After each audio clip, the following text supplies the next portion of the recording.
I'm going to tell you 2 things that I believe have literally held my marriage together, and it's going to be helpful to you too, I believe, because they're really cool ideas that I implemented to make my marriage strong.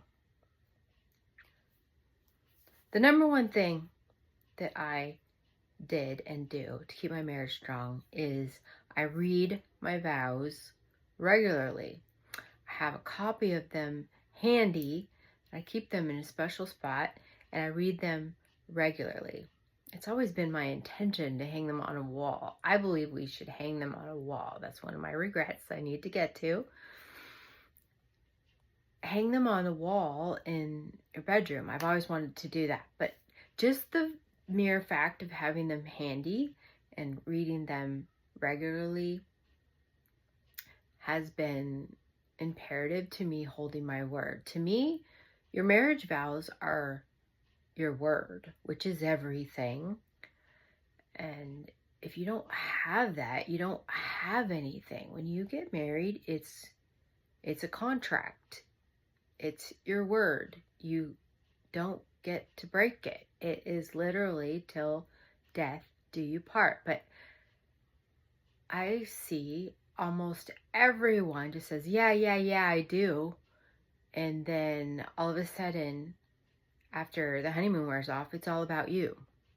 Well, he's not doing this for me anymore. Well, she's not doing this for me anymore. And I should have this and I should have that. And when you took that vow, that was your word.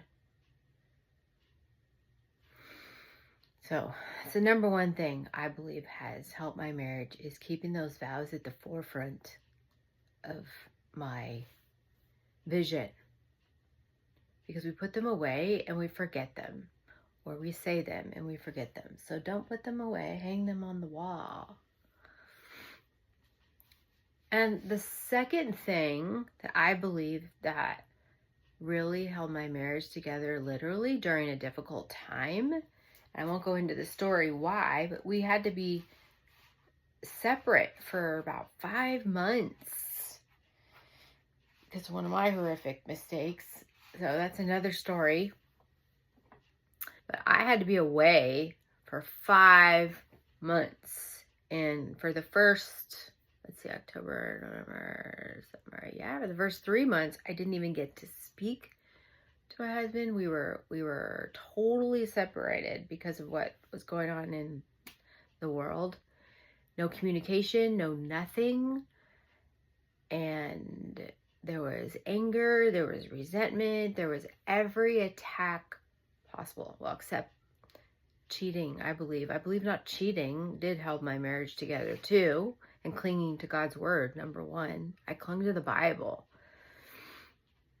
But besides that awesome number one thing, what held my marriage together, I believe, was our tattoo. A tattoo that says, never give up, on each of our wrists. And I had given my husband this tattoo for one of his birthdays. And I wasn't sure he would do it. So I asked him to let me give him a surprise and literally blindfolded him and took him somewhere and made the appointment to get a tattoo. And we got, and he wasn't allowed to not do it, so, and he did it.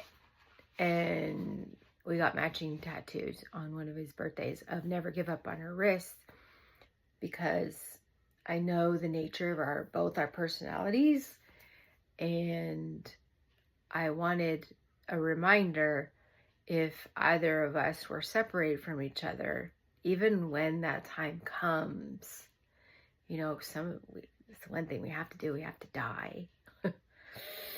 And so when we're separated, I wanted a reminder for both of us not to give up.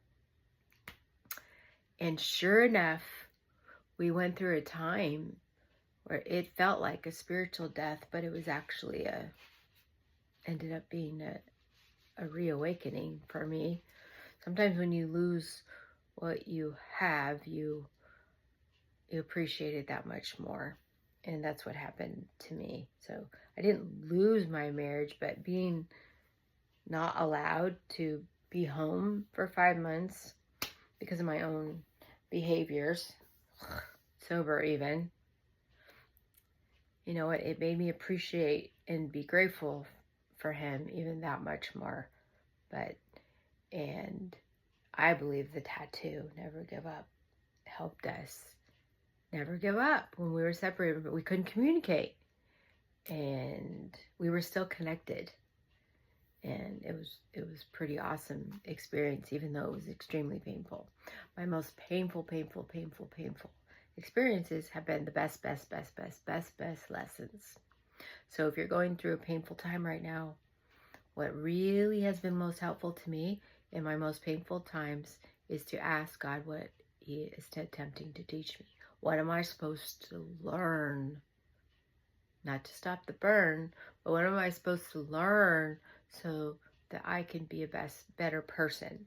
So what am I supposed to learn so that I could be of service to other people, so that I could be an asset to the world instead of a liability? If you're going through pain, it means that you're off course.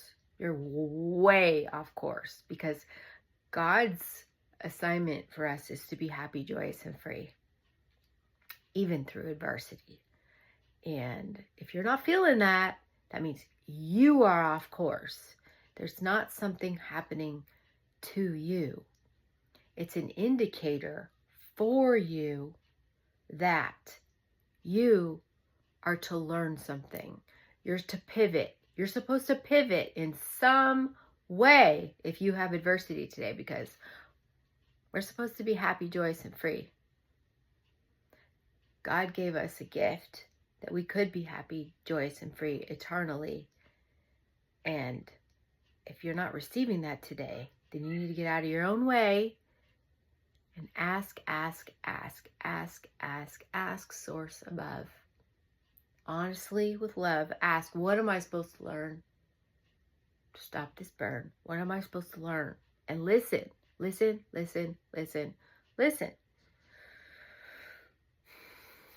Most of us, myself included at times, neglect to listen. Prayer is talking to God. Meditating is listening to God. Listen to the voice within and begin. My cat's meow is distracting me, so I gotta go.